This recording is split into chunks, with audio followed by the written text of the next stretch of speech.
Assalamualaikum warahmatullahi wabarakatuh. Baiklah, di sini saya akan menjelaskan 12 materi dari mata kuliah Psikologi Pendidikan.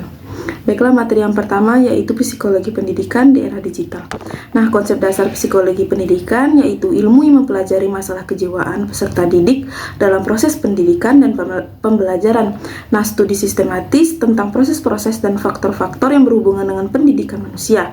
Nah, psikologi pendidikan sangatlah penting karena berperan besar dalam upaya mengurangi dampak negatif dari penggunaan teknik yang melanda masyarakat, terutama dalam bentuk pendidikan teknologi dalam dunia pendidikan. Nah, selanjutnya yaitu konsep dasar psikologi juga terdiri dari asas penyelidikan. Nah, asas ini dibagi menjadi beberapa, yaitu yang pertama, asas psikologi filsafat, yaitu filsafat yang mengkaji bagaimana hakikat wujud manusia. Yang kedua yaitu psikologi daya, yaitu psikologi yang mengkaji tentang kemampuan jiwa seseorang. Yang ketiga yaitu psikologi asosiasi, yaitu psikologi asosiasi adalah penyelidikan yang berasaskan pada tanggapan manusia itu seperti apa dan bagaimana. Nah, materi yang selanjutnya yaitu pola pengasuhan di era digital. Nah, pola asuh adalah pola pengasuhan orang tua terhadap anak, yaitu bagaimana orang tua memperlakukan anak, mendidik, membimbing, dan mendisiplinkan serta melindungi anak dalam mencapai proses kedewasaan, sampai dengan membentuk perilaku anak sesuai dengan norma dan nilai yang baik sesuai dengan kehidupan masyarakat. Nah, selanjutnya yaitu kenapa pola asuh itu sangat perlu. Nah, pola asuh membuat anak lebih terkontrol, bisa membedakan mana yang boleh dilakukan dan mana yang tidak. Hasilnya, dalam keseharian, anak jadi terbuka pada orang tua, lebih sering ceria, merasa percaya diri, dan lebih bekerja keras mencapai sukses di masa depan. Nah, pentingnya peran orang tua di sini. Pentingnya orang tua dalam mendidik anak di era digital ini perlu diperhatikan, terutama pada aspek pola asuh yang transformatif. Artinya, bahwa pengawasan dan pendampingan orang tua terhadap anak harus dilakukan secara berkala, sehingga kontrol terhadap konten-konten negatif dunia digital bisa terhindarkan, baik itu di rumah, sekolah, maupun di lingkungan masyarakat, dengan melibatkan stakeholder terkait. Kemudian, perlunya orang tua menggali ilmu pengetahuan tentang psikologi juga penting untuk dilakukan supaya dampak-dampak negatif psikologi terhadap penggunaan perangkat digital secara berlebihan bisa diminimalisirkan. Nah, materi selanjutnya yaitu lingkungan dan sumber belajar digital.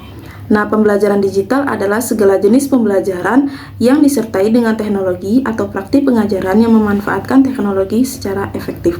Nah, sumber belajar digital merupakan alat inovatif dengan potensi lebih besar daripada buku-buku teks tradisional.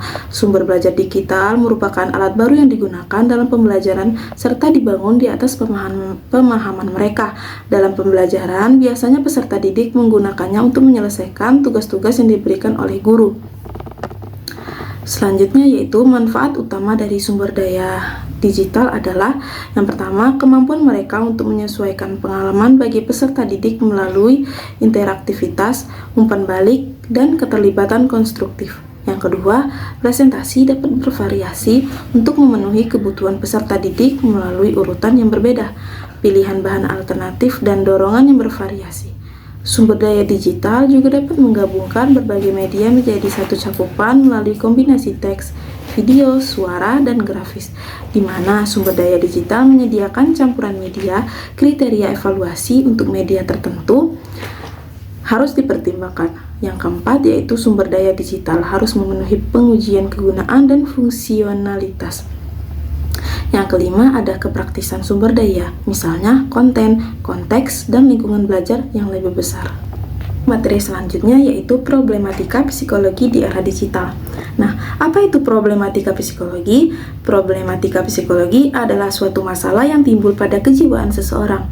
Nah, problematika psikologi di era digital adalah masalah yang terjadi pada kejiwaan seseorang yang timbul karena kecanduan pada teknologi. Nah, solusi dalam menghadapi masalah di era digital yaitu yang pertama ada antisosial, yaitu mulailah kita beradaptasi dengan lingkungan sekitar. Yang kedua ada anoreksi dan bulimia nervosa, yang artinya belajar percaya diri dengan apa yang sudah dimiliki. Yang ketiga ada megalomania, yaitu menerima keadaan dengan apa adanya.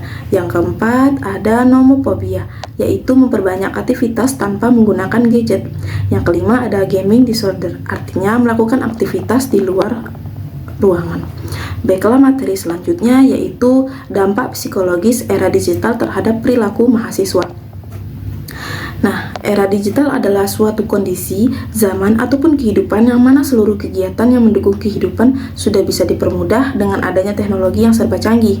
Nah, di era digital juga dapat diartikan sebagai istilah yang banyak digunakan sejak kemunculan internet, sehingga informasi mudah didapatkan. Nah, banyak media massa yang menggunakan media digital karena dipaksa harus mengikuti perkembangan teknologi, terutama dalam menyampaikan informasi. Selanjutnya yaitu ada dampak positif di era digital terhadap mahasiswa, yaitu yang pertama mudah mendapatkan informasi, yang kedua informasi yang dibutuhkan mudah dan cepat diakses untuk memudahkan proses pendidikan, yang ketiga yaitu meningkatkan kualitas sumber daya manusia melalui pengembangan teknologi. Nah, dampak negatif era digital terhadap mahasiswa yaitu yang pertama banyaknya informasi yang menarik di internet sehingga mahasiswa tidak fokus saat belajar. Yang kedua mempermudah terjadinya penciplakan untuk melakukan kecurangan. Yang ketiga ada banyaknya aplikasi sehingga menumbuhkan rasa malas terhadap mahasiswa tersebut. Nah, selanjutnya yaitu upaya yang harus dilakukan pada di era digital, yaitu yang pertama membatasi penggunaan teknologi digital, menghindari multitasking, menggunakan teknologi digital untuk memperbaiki kesehatan mental. Selanjutnya yaitu membentuk kebiasaan baik, mendiskusikan penggunaan teknologi digital dengan teman dan keluarga. Materi selanjutnya yaitu rupa pendidikan di era digital.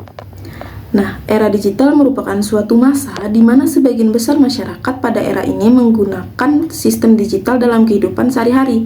Nah, era digital dapat dianggap sebagai perkembangan dari sebuah sistem evolusioner di mana perputaran pengetahuan tidak hanya semakin memuncak, akan tetapi juga semakin di luar kontrol manusia, sehingga membuat masa di mana hidup kita semakin sulit untuk dikelola. Implikasi sosial dari era digital sangat besar dan akan meningkat karena fungsi teknologi menjadi lebih berbasis pengetahuan. Selanjutnya yaitu ragam rupa pendidikan di era digital. Yang pertama ada peluang. Nah, teknologi digital menawarkan peluang yang belum pernah ada sebelumnya untuk melengkapi, memperkaya, dan mengubah pendidikan guna memenuhi tantangan baru ini. Selain itu, teknologi informasi dan komunikasi adalah alat utama untuk memfasilitasi akses pendidikan yang adil dan inklusif. Nah, menjebatin perbedaan pembelajaran, membuka perspektif dan profesinya, meningkatkan kualitas dan makna pembelajaran, serta meningkatkan administrasi pendidikan dan pemerintah. Selanjutnya yaitu ada konsep pembelajaran karakter secara digital. Nah, di sini dapat meningkatkan pengalaman belajar, menghemat waktu guru, memungkinkan guru menyesuaikan pembelajaran dengan kebutuhan siswa dengan lebih baik, membantu melacak kemajuan siswa, memberikan transparansi dalam proses pembelajaran bagi semua pemangku kepentingan, dan banyak lagi. Nah, peluang belajar digital terhadap keberhasilan dalam pendidikan karakter. Yang pertama, ada pembelajaran digital dapat mengurangi banyak kendala geografis yang luas. Yang kedua, keberadaan teknologi layar sentuh telah memungkinkan anak-anak yang sangat mudah untuk terlibat dalam pengajaran dengan bantuan teknologi. Yang ketiga, yaitu kemajuan teknologi kecerdasan buatan atau artificial intelligence. Baiklah, materi selanjutnya yaitu manajemen pengelolaan kelas. Nah, pentingnya pengelolaan kelas sebagai upaya mengatasi permasalahan siswa dan memecahkan segala permasalahannya yang menjadikan kendala dalam proses pembelajaran, sekaligus membangun situasi kelas yang kondusif secara terus-menerus dengan tujuan menciptakan dan mempertahankan suasana kelas yang menunjang proses pembelajaran berjalan dengan efektif. Selanjutnya, suatu pengelolaan kelas akan berhasil ketika kelas yang sudah kita kelola dapat memunculkan kegiatan pembelajaran yang optimal. Masalah yang terjadi dan perlu diperhatikan ketika mengelola penataan ruang kelas yaitu Yang pertama, pengaturan tempat duduk yang tidak sesuai dengan kebutuhan. Yang kedua, pengaturan cahaya yang tidak memenuhi standar luminasi. Yang ketiga, penempatan papan tulis dan proyektor yang tidak sesuai. Yang keempat, penempatan gambar dan warna yang tidak sesuai. Yang kelima, lantai ruangan yang tidak bersih. Nah, materi selanjutnya yaitu peran motivasi dan konsep diri dalam proses pembelajaran. Nah, pengertian motivasi belajar di sini yaitu kata motivasi adalah hal yang sudah tidak asing lagi dalam pendengaran. Motivasi dianggap sebagai hal penting yang perlu dimiliki manusia untuk mencapai apa yang diinginkannya. Seperti dalam belajar, motivasi dan belajar merupakan dua hal yang saling mempengaruhi. Belajar adalah perubahan tingkah laku secara relatif permanen dan secara potensial terjadi sebagai hasil dan praktik atau penguatan yang dilandasi tujuan untuk mencapai tujuan tertentu. Nah, kuat lemahnya motivasi belajar seseorang turut mempengaruhi keberhasilan. Karena itu, motivasi belajar perlu diusahakan, terutama yang berasal dari dalam diri dengan cara senantiasa memikirkan masa depan yang penuh tantangan dan harus dihadapi untuk mencapai cita-cita. Selanjutnya yaitu ada macam-macam motivasi dan dampaknya. Nah, yang pertama yaitu motivasi intrinsik. Motivasi intrinsik yang dimaksud dengan motivasi intrinsik adalah motif-motif yang menjadi aktif atau berfungsinya tidak perlu dirangsang dari luar, karena dalam setiap individu sudah ada dorongan untuk melakukan sesuatu. Yang kedua ada motivasi ekstrinsik. Motivasi ekstrinsik adalah kebalikan dari motivasi intrinsik. Motivasi ekstrinsik adalah motif-motif yang aktif dan berfungsi karena adanya perangsang dari luar. Nah, selanjutnya yaitu dampak motivasi terhadap hasil belajar. Motivasi belajar pada dasarnya sangat berperan dalam menentukan hasil belajar siswa. Hal ini terlihat dari fungsi motivasi itu sendiri. Siswa yang bermotivasi tinggi dalam belajar memungkinkan akan memperoleh hasil belajar yang tinggi pula. Artinya, semakin tinggi motivasinya, semakin intensitas usaha dan upaya yang dilakukan. Maka semakin tinggi hasil belajar yang diperoleh siswa dalam berbagai upaya atau usaha untuk meningkatkan keberhasilan dalam belajar sehingga mencapai keberhasilan yang cukup memuaskan sebagaimana yang diharapkan. Nah, materi selanjutnya yaitu kesulitan belajar. Nah, kesulitan belajar atau learning disability adalah kondisi yang dialami oleh siswa yang ditandai adanya hambatan-hambatan tertentu dalam menerima dan menyerap pembelajaran yang disebabkan oleh banyak faktor. Bukan hanya masalah instruksional atau pedagogis saja, tetapi bisa juga merujuk pada masalah psikologis sehingga siswa mengalami kesulitan dalam aktivitas mendengarkan, berbicara, membaca, menulis, menalar dan menghitung. Selanjutnya yaitu ada istilah kesulitan belajar dan faktor penyebabnya. Nah, yang pertama yaitu learning disorder atau ketergangguan belajar. Ketergangguan belajar adalah keadaan di mana proses belajar seseorang terganggu karena timbulnya respon yang bertentangan. Dengan demikian, hasil belajar yang dicapai akan lebih rendah dari potensi yang dimiliki. Yang kedua ada learning disability. Ketidakmampuan belajar adalah ketidakmampuan seseorang yang mengacu kepada gejala di mana seseorang tidak mampu belajar atau menghindari belajar sehingga hasil belajarnya di bawah potensi intelektualnya. Yang ketiga ada learning dysfunction atau ketidakfungsian belajar. Nah, ini menunjukkan gejala di mana proses belajar tidak berfungsi dengan baik meskipun pada dasarnya tidak ada tanda-tanda subnormalitas mental, gangguan alat indera atau gangguan psikologis lainnya. Nah, faktor-faktornya yaitu yang pertama faktor internal. Di sini yaitu sikap terhadap belajar, motivasi belajar, konsentrasi belajar, mengelola bahan belajar, dan menyimpan perolehan hasil belajar. Dan faktor eksternal yaitu yang pertama, sarana dan prasarana pembelajaran, kebijakan sosial, guru sebagai pembina siswa belajar, lingkungan sosial di sekolah, dan kurikulum sekolah. Nah, materi selanjutnya yaitu perbedaan inteligensi, gaya belajar, dan berpikir peserta didik. Nah, gaya belajar merupakan cara yang digunakan setiap individu untuk menyerap informasi dengan mudah. Gaya belajar merupakan kombinasi dari bagaimana seseorang menyerap pengetahuan dan bagaimana informasi atau pengetahuan yang diperoleh diatur dan diproses. Memahami gaya belajar adalah cara yang konsisten bagi siswa untuk memahami, mengingat, berpikir, dan memecahkan masalah dengan rangsangan dan informasi. Bagi siswa, dengan mengetahui gaya belajarnya, mereka diharapkan dapat menyerap informasi secara maksimal, bergantung pada pembelajaran berlangsung sesuai gaya belajarnya. Bagi guru, agar ia dapat memfasilitasi pembelajaran di kelasnya sesuai dengan gaya belajar yang disukai siswa.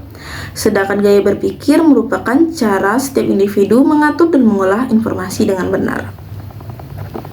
Selanjutnya yaitu cara penerapan gaya belajar yang efektif. Yang pertama, buatlah suasana belajar yang nyaman. Yang kedua, jangan malu bertanya. Yang ketiga, atur jadwal belajar kalian. Yang keempat, buat akronim yang mudah diingat.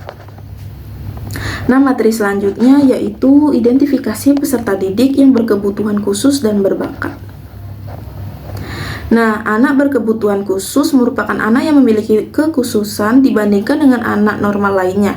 Anak berkebutuhan khusus atau ABK ini dianggap berbeda oleh masyarakat pada umumnya. ABK dapat dimaknai dengan anak-anak yang tergolong cacat atau penyandang ketunaan ataupun juga anak yang memiliki kecerdasan atau bakat istimewa lainnya. Nah, di sini ada dua sifat anak berkebutuhan khusus. Yang pertama, anak berkebutuhan khusus yang bersifat sementara atau temporer.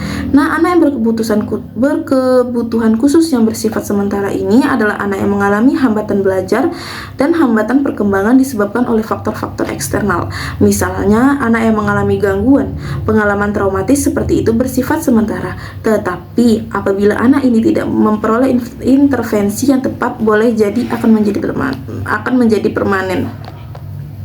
Yang kedua yaitu anak berkebutuhan khusus yang bersifat menetap atau permanen. Nah, kecacatan anak berkebutuhan khusus yang bersifat permanen adalah anak-anak yang mengalami hambatan belajar dan hambatan perkembangan yang bersifat internal.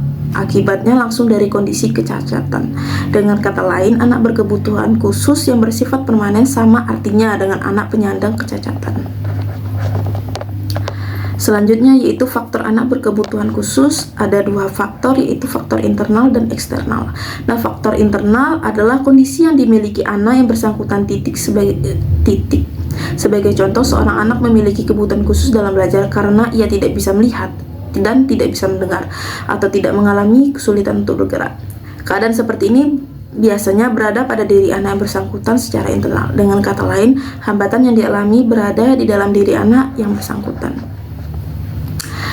Yang kedua ada faktor eksternal. Faktor eksternal adalah sesuatu yang berada di luar diri anak, mengakibatkan anak menjadi memiliki hambatan perkembangan dan hambatan belajar, sehingga mereka memiliki kebutuhan layanan khusus dalam pendidikan.